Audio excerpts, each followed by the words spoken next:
এলো ফিরিতের বেড়া লিচুর বাগানে কমলার বাগানে শৈব লিচুর বাগানে। হেই ভাইছে এই কি অবস্থা ব্রাদার? হেই ভাই, আপনি তো চেঞ্জ হয়ে গেছেন কেমনে কি? আগে তো আপনি এই এলাকায় চুরি চামারি করতেন।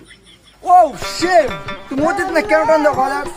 এই ভাইয়া, তুমি একটা চাকরির কথা বলছিলা, চাকরি করবো নাকি? ভাই আমার একটা চাকরি দরকার। তুমি কিসে চাকরি করবা? র্যাব, সেনাবাহিনী, আর্মি, বিডিআর, পুলিশ, কোনটাই নিবা বলো? তো সব জায়গায় লোক আছে, তোমার লেগে দাঁড়াও, আমি একটা চাকরির ব্যবস্থা করতেছি। হ্যালো রহম আলী, তুমি কই আছো? আমার ছোট ভাইয়ের লেগে সেনাবাহিনীতে একটা চাকরির ব্যবস্থা করো তো। আর হ্যাঁ, আমি আমার বিএমডব্লিউটা পাঠিয়ে দাও, আমি আমতলা আছি। ভাই আমি তো হাইটের জন্য পুলিশের চাকরি পাইতেছি না, আপনি আমার সেনাবাহিনীতে কিভাবে চাকরি দিবেন? হ্যাঁ ভাইয়া, এরকম 1.5 ফিট 2 ফিট আমার কাছে চাকরি দেওয়া কোনো ব্যাপারই না। ভাই আপনি এই গাড়িটা চালাতে পারবেন? আমার অবস্থা, আমি এইগুলাই চালাই।